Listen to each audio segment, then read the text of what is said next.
আপনাদের সবাইকে আমন্ত্রণ জানাচ্ছি সময়ের আরও একটা নতুন পডকাস্টে। আপনাদের সঙ্গে আছি আমি গোলাম রাব্বি, এবং আজকে যেই মানুষটাকে নিয়ে আমরা আসলে কথা বলবো এবং গল্প করব, এর কারণ হচ্ছে তিনি কিন্তু বহুদিন ধরে নানা কন্টেন্ট তৈরি করে, বিশেষ করে একেবারে অনুসন্ধানী রিপোর্ট যেটাকে বলে, মিডিয়ার বাইরে থেকেও ব্লগিংয়ের মাধ্যমে সোশ্যাল অ্যাক্টিভিজমের কোন পর্যায়ে গেলে তার বিভিন্ন ধরনের ব্লগিং নিয়ে আদালত পর্যন্ত গড়ায়, সেই মানুষটি হচ্ছেন আমাদের সবার কাছে এখন খুবই বেশি আলোচিত এবং জনপ্রিয় একজন মানুষ, সৈয়দ আবদুল্লাহ, যিনি এই যে আন্দোলন ঘিরে নানা ধরনের কথা বলেছেন, নানা চাপ সহ্য করেছেন, এবং এরও বহু আগ থেকে, যেমন ধরুন যদি কয়েকটা আমি বলি, মতিউরের ছাগলকাণ্ড, তারপর হচ্ছে রাফসানের যে গাড়ি নিয়ে যে নানা ধরনের পোস্টে সেই জায়গাটায় সোশ্যাল যে ডিলেমাগুলো সেগুলো তুলে, পাশাপাশি সর্বশেষ এই যে হারপিক কাণ্ড, সব বিষয় নিয়ে আসলে আমরা গল্প করব। আসলে এই যে তার যে সাহসিকতা, এই যে চ্যালেঞ্জ নেওয়ার মানসিকতা, এবং প্রত্যেকটা জায়গায় আইন আদালতের ইস্যুগুলোকে সুন্দর করে জনসাধারণের কাছে একেবারে সহজ করে উপস্থাপন করা, এই যে সাহসটুকু এবং কতটা চাপ আসলে অতিক্রম করে এগিয়ে যেতে হয়, এবং তার সামনের দিনের চিন্তা ভাবনাই কি। চলুন তাহলে গল্পটা শুরু করা যাক। সৈয়দ আবদুল্লাহ, বহুদিন ধরে এই কাজটা একেবারে বলা চলে যে নিজের খেয়ে বনের মোষ তাড়ানো যে বিষয়টা, এবং আগের যে সময়টা ছিল কতটা কঠিন, নানা সময় নানা অ্যাঙ্গেলে চাপ দেওয়া হতো, কিভাবে আসলে সেটাকে জয় করে এভাবে ব্লগিং করে সমাজ এবং দেশকে নিয়ে ভাবা? আসলে আমার কাছে মনে হয় ভাই, আমি স্টেপ বাই স্টেপ প্ল্যান করতে পছন্দ করি। কি ইম্প্যাক্ট পড়বে, লং টার্মে কি হবে, এইটা ভাবার চেয়ে আমার মনে হয় আমাদের প্রতিদিনের কাজটা করে যাওয়াটা অত্যন্ত গুরুত্বপূর্ণ। আপনি অনেক চমৎকার করে ব্যাখ্যা করছিলেন, শোনার সময় আমার মনে হচ্ছিল সত্যি কি এত কিছু হয়ে গেছে। কারণ আমি যখন ভাই কোনো কাজটা করি, আমি নিজের প্রতি অনেস্ট থাকার চেষ্টা করি। আর ২ নাম্বার যে কাজটা করার চেষ্টা করি, এই কাজগুলো করার কারণে বিশাল কিছু করে ফেলেছি আমি ব্যক্তিগতভাবে না সেইভাবে মনে করি না, বা ওই ভীষণটাকে রেখে আমি কাজ করি না। আমার কাছে যেটা দেখা যায় যে তোমার সবচেয়ে বড় একটা শক্তি, যেটা আমি বলতে চেয়েছি, যে ডাউন টু আর্থ থাকাটা। না ভাই, মানুষ হিসেবে তো আমরা দেখেন, আমি যদি আজকেই মারা যাই, কালকেই কারো কিচ্ছু যায় আসবে না। সো আমরা আসলে নিজেদেরকে যদি মনে করি আমরা অনেক কিছু হয়ে গেছি, এটা আসলে কোনো কিছুই নাই। এবং বাংলাদেশের মানুষের যেটা সাইকি যেটা ছিল, দেখবেন সবাই কিছু একটা হলে এই তো কিছু একটা হয়ে গেছি, এইটা তো না। আমার কাছে মনে হয় নতুন বাংলাদেশ যেটা আন্দোলনের পরেও আমি সবসময় যে মেসেজটা আমার জায়গা থেকে কনভে করার চেষ্টা করি, যে আমরা সবাই দেশের নাগরিক হতে চাই। প্রত্যেকটা মানুষেরই কিন্তু মর্যাদাটা আছে, দেখবেন আমরা ওইটা ভুলে যাই। এবং আমি সবসময় মনে করি ভাই, আমি খুবই ক্ষুদ্র একজন মানুষ, এবং আপনি যে প্রশংসা করলেন, আমার দৃঢ় বিশ্বাস যে আমি সেই প্রশংসার আদৌ যোগ্য কিনা আমি জানি না। এবং আমার কাছে ভাই আর একটা আন্ডারস্ট্যান্ডিং আছে, যে মানুষ হিসেবে কিন্তু আমাদের অনেক দায়বদ্ধতার জায়গাটাও আছে। এই যে বললেন এই কাজ হয়েছে, এই ইম্প্যাক্ট পড়েছে, ভাই আমি কিন্তু এই দেশের মানুষের কাছে ঋণী একটা কারণে, যে আমার এই যে পড়াশোনা যে জায়গাগুলোতে করেছি, ক্যাডেট কলেজে পড়াশোনা করেছি, ঢাকা বিশ্ববিদ্যালয়ে পড়াশোনা করেছি, দেশের ট্যাক্স পেয়ারদের যে মানি সেটা কিন্তু আমার জন্য ইনভেস্ট করা হয়েছে, অনেক বড় একটা অঙ্কের টাকা ইনভেস্ট করা হয়েছে। এটা তো দেশের জনগণের টাকা। এই জনগণের টাকার তো প্রত্যেকের হক আছে। কিন্তু আমরা ঘটনাটা কি হয় ভাই, আমরা এটা ভুলে যাই যে এই দেশের মানুষের প্রতি আমাদের দায়বদ্ধতার জায়গাটা আছে। দেখবেন সবচেয়ে যেটা আমার কাছে খুব কষ্ট লাগতো, যে এই দেশের মানুষ দেশটাকে ওন করতো না। সবাই মনে করতো যে এই দেশটা খুবই খারাপ। ইনফ্যাক্ট এখনও সেই ফিলিংটা অনেকের ভেতরেই আছে। এই দেশটা থেকে চলে যেতে পারলে বোধহয় বেঁচে যাই, এবং সবসময় খারাপই থাকবে। আমি অনেক আগে দেখবেন আমার একটা লেখা ছিল, এমনকি পত্রিকাতেও এই লেখাটা ছিল ২০১৭ সালে, যে আমি সবসময় বলি যে একটা ডাস্টবিন যদি থাকে, ময়লা দুর্গন্ধ যদি আসতে থাকে, আপনি কিন্তু চোখ নাক কান বন্ধ করে চলে যেতে পারেন। কিন্তু ঘটনাটা হলো, আমাদের দেশটাকে যদি আমরা ওইরকম ডাস্টবিনে চিন্তা করি, আমরা যদি সবাই পাশ কাটিয়ে চলে যাই, তাহলে তো ডাস্টবিনটা পরিষ্কার হবে না। রাদার কিছু মানুষের তো ভাই সেই ডাস্টবিনটা পরিষ্কার করার জন্য পদক্ষেপটা নেওয়া উচিত। এই যে চিন্তাটা, সমাজ নিয়ে দেশ নিয়ে ভাবা বা লেখালেখি করা, কিভাবে শুরু হওয়া, মানে কোন সময় থেকে? ইউনিভার্সিটিতে আসার পর নাকি এরও আগে থেকে? তার আগে তো মোটামুটি একটা বদ্ধ জীবনে ছিলাম। ক্যাডেট কলেজে আপনি জানেন যে অনেক কিছুই করা যায় না, কিন্তু ভার্সিটিতে আসার পরেও আমি কিন্তু অনেক সোশ্যাল অ্যাক্টিভিজমের সাথে জড়িত ছিলাম। বিভিন্ন কাজ করতাম, রাস্তার পাশে বাচ্চাদের পড়ানো, তারপর বিভিন্ন মার্জিনালাইজড পিপল আছে তাদেরকে হেল্প করার চেষ্টা করতাম, তারপর বন্ধুদের নিয়ে বিভিন্ন সামাজিক কাজ করতাম এবং একই সাথে লেখালেখির কাজটাও আমার খুবই ভালো লাগতো। পেপার পত্রিকায় আমি কিন্তু সেই ভার্সিটির ফার্স্ট ইয়ার থেকেই লিখতাম এবং আমি ভাই যেটা বিশ্বাস করি ক্যাম্পাসে এসে না আমি 2টা জিনিস এবং দেখেছিলাম। সর্বশেষ বোধহয় সাংবাদিকতার সাথেও থাকা হয়েছে। হ্যাঁ, ছিল, সেটা মেইন স্ট্রিমে আর নাই, কিন্তু তখন মনে হচ্ছে নিজের মতো করে ডেভেলপ করা। ক্যাম্পাসে এসে ভাই একটা জিনিস দেখলাম, দেখে আমার একটা রিয়ালাইজেশন জাগলো। এই জায়গায় এসে দেখি মানুষ প্রচুর এক্সট্রা কারিকুলার অ্যাক্টিভিটিস করতে চায়। For what? সিভি ভারী করতে হবে, দেখাতে হবে, ফেসবুকে প্রচার চালাতে হবে, কিন্তু জেনুইনলি কোনো কাজের কাজ হচ্ছে না। দেখবেন রাস্তাঘাটে কিছু স্ট্রিট বাচ্চাদের নিয়ে পড়ালো, একদিন পড়ালো ছবি দিয়ে অমুক অর্গানাইজেশনের সভাপতি, সাধারণ সম্পাদক, অমুক তমুক অনেক কিছু, কিন্তু দেখলাম সেটার কোনো সাস্টেইনেবিলিটি সময় নেই। দেখা যেত আমাদের নানা সময় সোশ্যাল আইডেন্টিটি ক্রিয়েট করা, একসময় .com বাবলের কথা আমরা জানি, সেম কিছুদিন আগে গেল স্টার্টআপ এবং সিও ফাউন্ডার বাবল। এরকম অনেক কিছুই আমি দেখলাম। তারা আসলে জেনুইন চেঞ্জের জন্য করে না, শুধু কিছু একটা করতে হবে এইটার জন্যই। দেখুন প্রচুর হিউম্যান রাইটস অ্যাক্টিভিস্ট আছে, কোনো দিন দেশে যত হিউম্যান রাইটস ভায়োলেশন হয়েছে কোথাও গিয়ে দাঁড়ায় নাই, কথা বলে নাই। যে একজন হিউম্যান রাইটস অ্যাক্টিভিস্ট তার তো কাজই করতে হয় পাওয়ারকে চ্যালেঞ্জ করে, যে একজন জার্নালিস্ট তার তো কাজই করতে হয় পাওয়ারকে চ্যালেঞ্জ করে। কিন্তু আমি দেখতাম তারা এই কাজগুলো একটু করে অনেক বেশি প্রচার চালিয়ে তারা তাদের সিভি ভারী করছে, অন্য কাজ করছে। তখন থেকে আমার মনে হতো যে কোনো জেনুইন কোনো কাজ করা যায় কি না।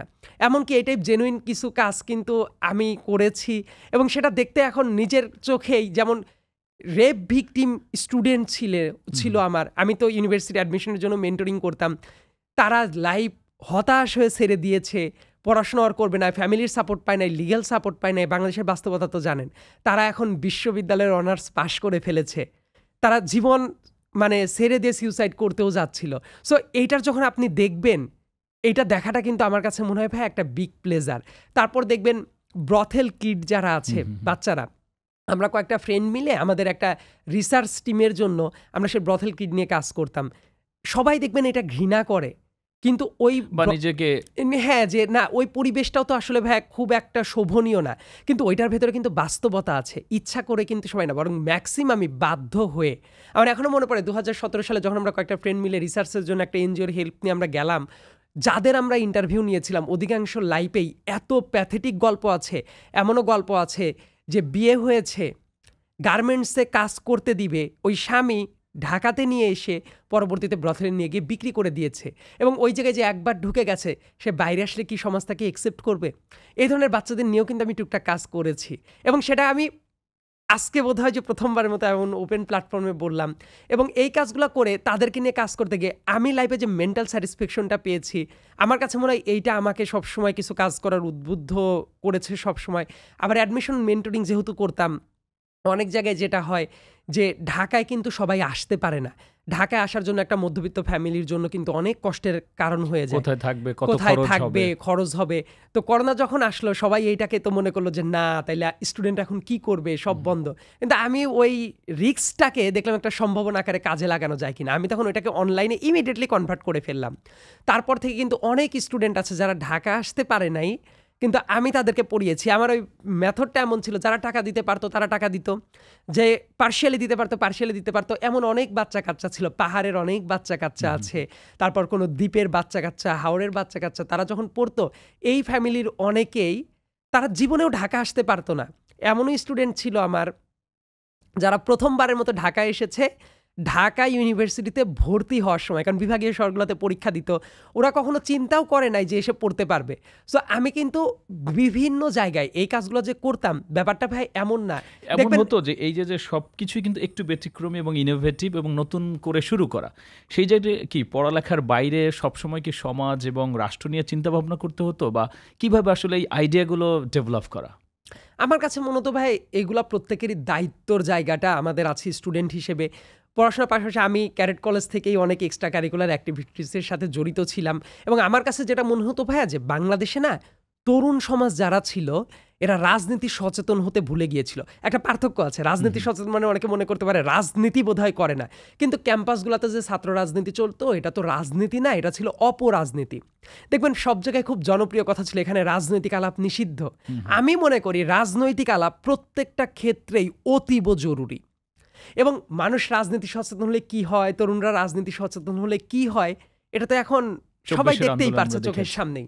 সো এই জন্য আমি মোটামুটি সবসময় রাজনৈতিক পড়াশোনা করার চেষ্টা করতাম। রাজনীতি আমার খুব প্রিয় একটা সাবজেক্ট। ইতিহাসের বই পড়া আমার খুবই বড় আগ্রহের জায়গা ছিল।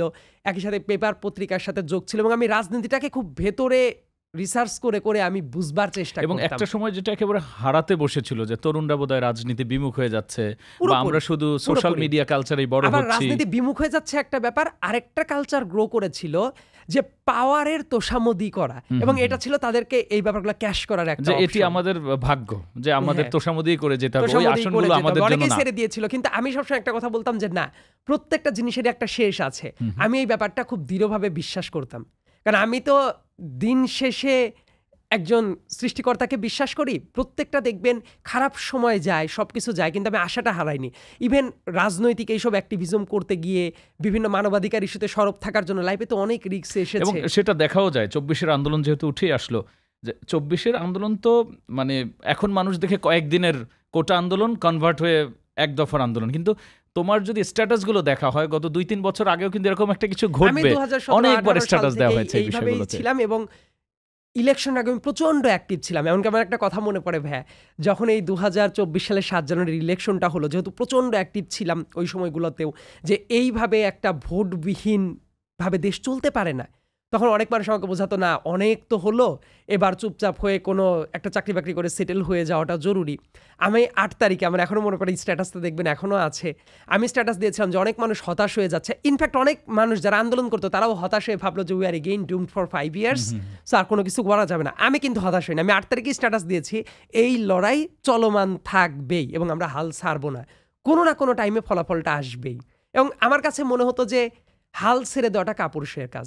অনেক সমালোচনা থাকবে, প্রতিবন্ধকতা থাকবে, কিন্তু আমাদের হালটা এই যে ধরো স্ট্যাটাসও তো তখন দেখা হতো ডিজিএফআই বা বিভিন্ন বাহিনীর পক্ষ থেকে, স্পেসিফিকে বললে সরকারের পক্ষ থেকে কিরকম চাপ আসতো, বা দুই একটা যদি মানে বলো যে আসলে আমি স্ট্যাটাস দিলে বা কোনো ব্লগ বানালে বা রাজনীতি নিয়ে বিশ্লেষণ করলে এরকম চাপ আসতো? ইনফ্যাক্ট ব্লগ বানানোর কালচার তো বাংলাদেশ জনপ্রিয় হয়েছে খুবই অল্প সময়ের মধ্যে। তার আগে তো লেখালেখির জন্য ডিজিটাল সিকিউরিটি অ্যাক্ট ছিল। এমনকি মনে পড়ে ওই যে, এবং ওই ডিজিটাল সিকিউরিটি অ্যাক্ট নিয়েও কিন্তু স্পেসিফিক্যালি তোমার ব্লগ আছে, কথা আছে। প্রচুর অ্যাক্টিভিজম করেছি যে মুহূর্তে এটা নিয়ে কেউ কথা বলতো না ক্যাম্পাসে। মনে পড়ে আপনার মোস্তাক ভাই, কুমির ভাই, যিনি ছিলেন আমাদের ক্যাডেট কলেজের বড় ভাই ছিলেন, উনি কিন্তু মারা গেলেন। ওই যে একটা ব্যাংকখোরকে নিয়ে উনি নিউজ করে কথা বলেছিলেন। তারপর উনি আর কিশোর আর সারা জীবনে নর্মাল লাইফে ব্যাক করতে পারবে না। মোস্তাক ভাইকে তো মেরেই ফেলা হলো কাস্টডির ভেতরে। তো ওই টাইমে ঢাকা বিশ্ববিদ্যালয়ে একটা যে প্রতিবাদ করবে, এই প্রতিবাদ কেউ করতে পারতো না। আমার সবচেয়ে কষ্টটা লাগতো কোথায়, দেখেন ক্যাডেট কলেজ হিসাবে তো আমরা খুব প্রিভিলেজড বাবুলে ছিলাম। আমি আবার আত্মসমালোচনাও করা পছন্দ করি, কিন্তু তিনি মারা যাওয়ার পরে তার পক্ষে দাঁড়িয়ে কথা বলার মতো ক্যাপাসিটি ক্যাডেট কলেজের মতো এত শক্তিশালী কমিউনিটিটা ছিল না। ঢাকা বিশ্ববিদ্যালয়ে যখন আমরা প্রতিবাদে দাঁড়ালাম, ওই টাইমে আমি মোটামুটি সিনিয়র ভার্সিটির তখন রানিং স্টুডেন্ট, আমি তখনও গ্র্যাজুয়েশন শেষ হয় নাই, মানে অনার্সে পড়াশোনা করছি। ডিজিএফআই এনএসআই এর লোক এসে আমার নাম ধাম সব এন্ট্রি করে নিয়ে গেল, সব কিছু করলো। তারপরে থ্রেট আসলো যে কেন দাঁড়িয়েছি। এমনকি মোস্তাক ভাইয়ের ওই দাঁড়ানোর পর যে ছবি, ওইটা যখন আমাদের এক্সক্যাড কমিউনিটিতে পোস্ট করলাম, অনেক সিনিয়ররা যারা আছে না না এটা পোস্ট করলে আবার নজরদারি করবে, সেই ছবিগুলো ডিলিট করে দেওয়া হয়েছিল। এবং এই যে এই মুহূর্তগুলোতে যখন আমরা কাজ করেছি তখন খুবই প্যাথেটিক ছিল। আর একটা ঘটনা বলি, ডাকসু ইলেকশন 2019 সালে যেটা হয় ঢাকা বিশ্ববিদ্যালয়ের সর্বশেষ ডাকসু ইলেকশনে দেখবেন অনেকেই ভোট দিতে দিয়েছে, ছাত্রলীগ কিন্তু আমাকে ভোট দিতে দেয় নাই। কারণ এটা নিশ্চিত ছিল যে আমি আর যাকেই ভোট দেই না কেন, সন্ত্রাসী সংগঠন ছাত্রলীগ, তখন তো তারা হেভি পাওয়ারফুল, বর্তমানের পার্সপেক্টিভ থেকে দেখলে হবে না, তাদেরকে ভোট দিব না, এটা তো হতে পারে না। এই কারণে তারা কিন্তু আমাকে ভোটই দিতে দেয় না। আমার লাইফে আমি আজ পর্যন্ত কোনো ভোট দিতে পারি নাই। ডামি ইলেকশনে ভোট দিতে পারতাম প্রতারণামূলক নির্বাচনে, কিন্তু আমি ইচ্ছাকৃতভাবেই দেই নাই। ইথিক্যাল জায়গা। এবং এই জায়গাটা যেটা হয়েছে ভাই, কোনো লেখার পরে কল আসতো যে না এটা হচ্ছে না, এইভাবে ঝামেলা হবে। ইনফ্যাক্ট ধরেন যে এই আন্দোলন এবং তার আগেও নানা ধরনের ঝামেলা ফেস করেছি, কিন্তু আমি সবসময় ভাই একটা জিনিস বিশ্বাস করি কি, এবং আত্মীয় স্বজন এই প্রেশারটা কিন্তু ভাই খুব গুরুত্বপূর্ণ। ফ্যামিলির মানুষ, তবে একজন মানুষের কথা আমার বিশেষভাবে উল্লেখ করতে হবে, আশেপাশে এমন আমার বাবাও না এইরকম করলে চাকরি পাবে না, এইটা করবে না, ওইটা করবে না। আমি পাবলিকলি আজ থেকে কয়েক বছর আগে ঘোষণা দিয়েছি আমি এই তাবেদারি সরকারের চাকরি করব না। আশেপাশের মানুষ কত কথা বলতো যে ক্যাডেট কলেজ থেকে আসছে, ঢাকা ভার্সিটিতে অ্যাডমিশন টাইমে এত ভালো রেজাল্ট করে আসছে, তারপরে এত ভালো ডিপার্টমেন্টে পড়লো, তারপরেও কেন সরকারি চাকরি করছে না, কোনো কিছু করছে না? কারণ ভাই ওই টাইমে করলে তো মানুষের প্রতি অবিচারটাই করতে হতো। অনেকে দেখবেন এটা কোনো কিছু মনে করে যে না, স্ট্যান্ডে থাকতা ওই স্ট্যান্ডে থাকা এটা সম্ভব ছিল থাকতে না। পারতাম না। এই যে ভেরিফিকেশনের ভয়ে তো মানুষ অনেক কিছু মানায় নেয়। হ্যাঁ, হ্যাঁ, হ্যাঁ। তা আমি কিন্তু সেই দিকেও আগাই নাই।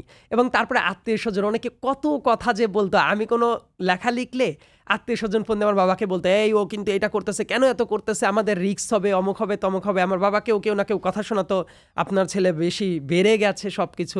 একজন মানুষ আমাকে সবসময় অনুপ্রেরণা যোগাতো, আমার মা। এবং আমি মনে করি যে আমি জানি না যে আমি সাহসী কিনা, আমি সৎ কিনা, কারণ এগুলো তো অন্যদের অ্যাসেসমেন্ট, আমি এটা বলতে পারি না। এটা তো কিন্তু আমার তুমি যে মায়ের কাজগুলো অবদান। করতে, এগুলো তো অনেক হাই থটের। এবং মাকে নিয়ে যদি একটু বলতা যে মা মাকে নিয়ে এই মানে কাজগুলো কি, কিভাবে দেখতো বা মাকে জানতো নিয়ে- কিভাবে? মাকে নিয়ে আমি একটা কথা বলি যে আমার লাইফের সবচেয়ে বড় বন্ধু আমার মা। হুম, এবং আমার মা শুধু অনেস্টি না, খুবই ব্রুটালি অনেস্ট একজন মানুষ। এবং আমি আজ অবধি যতটুকুন হতে পেরেছি, আমি বিশ্বাস করি আমি কিছুই হই নাই, কিন্তু এই যে আমি ছোট্ট বাচ্চা থেকে সায়েদ আব্দুল্লাহ এই পর্যন্ত যে ন্যূনতম একটা জায়গায় এসেছি, এটার সোল ক্রেডিট যদি থাকে সেটা আমার মায়ের। এবং আমার মা দুনিয়ার সবাই যদি ভেটে না এটা করা যাবে না, এটা করা যাবে না, চুপচাপ থাকতে হবে, আম্মু সবসময় একটা কথা বলতো যে আমার ছেলে নিজের জায়গায় অনেস্ট। এবং আম্মু কখনো আমাকে বাধা দেয় নাই। আম্মু যদি প্রত্যেকটা টাইমে ফ্যামিলি থেকে যদি সবাই মানে সমর্থন না জোগাতো, আমি কিন্তু অনেক কিছু করতে পারতাম না। অবশ্যই। আম্মু এটা বিশ্বাস করতো যে না, আমি অন্তত খারাপ কিছু করব না। আর ভাই আর একটা জিনিস কি, আমরা না, আমি অনেক বেশি প্র্যাকটিসিং এখনো হইতে পারি নাই, সেটা আমার সীমাবদ্ধতা। কিন্তু আমি তো ধর্মে বিশ্বাসী মানুষ, এবং আমি সবসময় বিশ্বাস করি মানুষের রুটি রুজি রিজিক সবকিছু উপরওয়ালার থেকে নির্ধারিত না হয়। তুমি ইভেন সবগুলো ব্লগে এগুলো বলেও, হ্যাঁ, ঠিক এবং আছে? এই জন্য মানুষ কি করে, যে যারা হুমকি দেয় বা তারা যে দেখে হুমকি নিবে দেয়, দেখে অথবা নিবে, ব্যাকএন্ড নিয়ে কথা বলবে। কারণ তুমি তোমার কাছে অনেক বেশি অনেস্ট যে আমি পেছনে কি করেছি আমার হ্যাঁ। কিছু বের করতে পারা সম্ভব না। এবং আমি ভাই সবসময় একটা কথা বলি, আমি বেঁচে থাকবো কি মারা যাব এইটা স্রষ্টা ছাড়া অন্য কেউ ডিসাইড করে না। আমি খেয়ে থাকবো কি না খেয়ে থাকবো এটা উনিই ডিসাইড করে। কাজে আমরা না দুনিয়াটাকে নিয়ে আমার মনে হয় অনেক বেশি কিছু ভাবি, এত ভাবতে গেলে কোনো কাজ করা যায় সেক্ষেত্রে না। আমি জানতে চাচ্ছিলাম মা আসলে তোমার ব্লগ বা লেখা কিভাবে দেখেন, মানে তিনি কিভাবে দেখেন? তিনি কি ফেসবুক ইউজ করেন বা কিভাবে আসলে এগুলো? মাই নিজের নামে ডিরেক্ট ফেসবুক অ্যাকাউন্টটা নাই, নাকি ফ্যামিলির মানুষ দেখেন? ফ্যামিলির মানুষ দেখে। আমার ছোট বোন আছে, ও ঢাকা ইউনিভার্সিটিতে পড়াশোনা করে, ও দেখায়। তারপরে যেটা হয়, আম্মু ইউটিউব আবার সার্ফিং করে। এখন তো কোনো কিছু হলেই দেখা যায়, কোথাও আমি কথা বলে গেলাম দেখি কিন্তু বাসায় এখন তো যাওয়ার আগে সোশ্যাল মিডিয়া হ্যাঁ। খুঁজলে, টিভিতে দেখলে প্রায় ইউটিউবে, প্রত্যেক দিনই কারণ দেখা যায়। টিভিতে এখন তার সবসময়- ফিলিংসটা কি? আম্মু সবসময় খুবই মনোযোগী শ্রোতা, এবং কোনো কিছু হলে ধরেন যে টিভির কোনো টক শো আছে, আম্মু জিজ্ঞেস করবে কয়টার সময়। আম্মু ওই টাইমে রাত লেট নাইট টক শো তো হয় অনেকগুলো, আম্মু খুব মনোযোগ দিয়ে দেখে। তারপর কোনো কিছু হলে আম্মু বার আমাকে বলবে, এই হোয়াটসঅ্যাপে পাঠিয়ে দিয়েছি কিনা, কালকের এটা কোন জায়গায় যেন আলোচনা ছিল, এটা পাঠিয়ে দেওয়া হয়েছে কিনা। কারণ আম্মুর সাথে আমার আবার কেমিস্ট্রিটা হলো, আমরা সবসময় প্রচণ্ড কথা বলি। মানে সকালবেলা উঠে আমি আর আম্মু একটা কথা বলি রুটিন, রাতের বেলায় আমরা দুইজন না কথা বলে ওভার কল, আম্মু তো পাবনাতে থাকে, আমরা না কথা বলে আম্মু ঘুমাতে যায় না, আমিও ঘুমাতে যাই না। কাজে সারাদিন কোথায় কি করবো আম্মু জানে। কিন্তু এত ইনসিকিউরিটির মধ্যে সে ভয় পেত না, মানে ভাবতো না যে ছেলেটার কিছু হয়ে যায় কিনা? হ্যাঁ, এটা অনেকবার করেও ভেবেছে। ইনফ্যাক্ট আমি নাম বলবো না, কারণ কাউকে আসলে ডিফেম করা বা Right. কারো, আমি আসলে ওইভাবে ভিন্ডিকটিভ না। একটা চ্যানেলে আমাকে ইনভাইট করে নিয়ে গিয়ে চাকরিটা দিয়ে তারা রাখার চেষ্টা করেছিল, খুবই প্যাট্রোনাইজ করতো। দেখেন ওই জুলাই মাসে কিন্তু কেউ জানতো না শেখ হাসিনা চলে যাবে, রাইট। মানে বেশ ভালো রকমের একটা পজিশন অফার করেই করেছিল। আমি তারপর চাকরিটা কিন্তু জুলাই আন্দোলন যখন তুঙ্গে উঠে গেল, আমার অ্যাক্টিভিজমও চরম লেভেলে চলে গেল, একটা এজেন্সি থেকে, গোয়েন্দা সংস্থা থেকে প্রচণ্ড তাদেরকেও প্রেশার দেওয়া হলো। তারাও চাইলো আমি যাতে সব কিছু বাদ দিয়ে টিভির চাকরিটাই করি চুপচাপ বসে থেকে। তো পরবর্তীতে তাদের অনেক প্রশংসা দেখি, কিন্তু ওই টাইমে কিন্তু আমাকে তারা প্রোটেকশনটা দেয় নাই। কারণ তারা আমাকে বলেছে চোখ কান মুখ বন্ধ করে তাদের মধ্যে কাজ করতে। আমি কিন্তু চাকরিটাও ছেড়ে দিয়েছি। দেখেন ছেড়ে দেওয়ার পরে আম্মুকেও আমি ইনস্ট্যান্ট বলি নাই, কিন্তু আম্মু যখন পরবর্তীতে শুনেছে, আমার একটা স্ট্যাটাস আমি দিয়েছিলাম, ওইটা অন্য কেউ একজন দেখার পরে যখন আম্মুকে বলেছে, আম্মুও খুব একটা বিচলিত ছিল না। এবং আমি যেটা ফিল করি যে আমি যেভাবে চিন্তা করি আম্মু আসলে ঠিক একইভাবেই চিন্তা করে, যে রুটি রুজি রিজিক এগুলো ভাই ওপরওয়ালার হাতে, আমরা মেয়ারলে আমাদের কাজটা করে যাওয়া উচিত। আমরা যদি সব সময় ভাবি এইটা করলে এইটা হবে না, অমুকে খুশি হবে না, কাউকে না কাউকে তো তমুকে কথা হবে না। বলতেই হবে। কোন কোন ঘটনাগুলো সমাজে বেশি ইম্প্যাক্ট ফেলেছে বা ফিডব্যাক এসেছে, মানে ব্লগিং করার পরে বা লেখালেখির পরে? ইনফ্যাক্ট আমি তো টিপিক্যালি ব্লগিং কখনো করতেও চাই নাই, এবং এটা করা আমার কাপ অফ টিও না। ওই যে অনেকে এবং যেমন আমি উইকলি অনেকেই ট্রাভেল কি ব্লগ করে বা ওইরকম বর্তমানে না। দেখবেন যে বর্তমানে আসলে কি কোনো কিছু করলেন, একটা ভিডিও বানাইলেন, বিশাল ভাইরাল হয়ে গেল, ভাইরাল করার জন্যই আপনি ভেতরে অনেক মাল মশলা থাকে, Right, হ্যাঁ। যেটা বললেই ভাইরাল মানে হয়ে যায়। একটু হ্যাঁ, কিন্তু মশলা আমার মিশিয়ে যেটা দেয়া। কাজ ছিল ভাই, আমি চিরকাল লেখালেখি করেছে, আমি লেখালেখির মানুষ। কিন্তু ওই যে রাফসানের অডি গাড়ির কেসটাতেই প্রথমবারের মতো আমার ভিডিও এক্সপ্লেনেশন দিতে হলো কখন, যখন আমাকে মামলার ভয় দেখালো। আমি চিন্তা করলাম অন্তত পক্ষে যে লটা আমি জানি সেটা আমি খুব ভালো মতোই জানি, উইথ ডিউ কনফিডেন্স। সে আমাকে মামলার ভয় দেখাচ্ছে, অপরাধী তারা, দেশের মানুষের টাকা লুটপাট করেছে তারা। রাফসানের ইস্যু থেকে ফার্স্টে ওর ভিডিওটা দেখে তুমি ফার্স্ট কন্টেন্ট বানালা? না, প্রথমে তো আমি তদন্তটা, আমি চিরকালই কোনো তদন্ত বা কোনো কিছু করলে আমি লিখেই সব কাজটা করতাম। কিন্তু ভিডিও যেটা বানাতাম, যেহেতু আমি অ্যাডমিশনের জন্য মেন্টরিং করতাম, পড়াশোনা রিলেটেড কিছু ভিডিও বানাতাম। কিন্তু এই যে পাবলিক স্পেয়ারে এসে মানুষকে নিয়ে কথা বলা একদম সরাসরি ব্লগিং এর মতো করে, এইটা ওই কেস থেকেই প্রথম। অন্যান্য ক্ষেত্রে একাডেমিক কোনো ভিডিও বানাতাম, কোনো কন্টেক্সচুয়াল কথাবার্তা বলতাম। তো এইটা যখন আমি বানালাম, আমি তো প্রথমে তদন্তগুলা লিখেই প্রকাশ করেছি। তারপর সে খুবই অর্বাচীনের মতো এমন ননসেন্স কথাবার্তা বলে জবাব দিল, আমাকে মামলার ভয় দেখালো।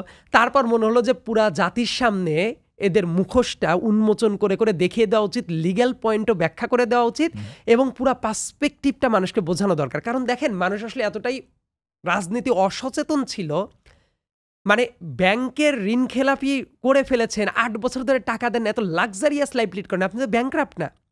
ওইটা নিয়েও যখন আমি তদন্ত করে বের করলাম, মানুষ বলছিল এটা তো ফ্যামিলির ইস্যু, এটা ব্যক্তিগত ব্যাপার। কিন্তু এইটা যে ব্যক্তিগত ব্যাপার না, ব্যাংকের টাকা লুটপাট করলে, ঋণ খেলাপি হলে, এটা যে ভাই জনগণের টাকা, ব্যাংকের টাকা মানে যে পিপলস মানি, এইটাও মানুষ ভুলে গিয়েছিল। কিন্তু আমি কিন্তু পরবর্তীতে প্রুভ করার পরে, যখন পুরা ভিডিওটা করলাম 31 মিনিটের, তারপরে দেখলাম যে না, সবাই ভুল বুঝে মোটামুটি সামনে আসছে। এমনকি প্রথমে যারা অনেক ইনফ্লুয়েন্সার কিন্তু রাফসানের পক্ষে একেবারে নগ্নভাবে সমর্থন দিচ্ছিল, পরবর্তীতে তারাও দেখলাম অ্যাপোলজেটিক পোস্ট করেছে সবকিছু। এবং আমি কিন্তু তার প্রতি ভিন্ডিকটিভ হয়ে কাজটা করা না, কিন্তু আমার যেটা কথা ছিল যে এইভাবে তারা এটা শো করে বেড়াবে, এটাকে তারা ক্যাশ করে তাদের কন্টেন্ট বানাবে। ইনফ্যাক্ট তারা তো স্বৈরাচারকে প্রমোটও করেছে। যে মুহূর্তে আমরা রাস্তায় নেমে ওই স্বৈরাচারের বিরুদ্ধে মানে দাঁড়িয়ে গেছি ইলেকশনের আগে, তারা নসরুল হামিদ বিপু একটা পাক্কা চোর, তার জন্য দেশের বিদ্যুৎ খাত ধ্বংস হয়ে গেছে। যে কয়েকজনের জন্য বিদ্যুৎ খাত ধ্বংস হয়ে গেছে তার ভেতর তো বিপুও একজন, প্রমোশন চালাতো। দেখবেন অনেক ইনফ্লুয়েন্সার গিয়ে প্রমোশন চালাতো।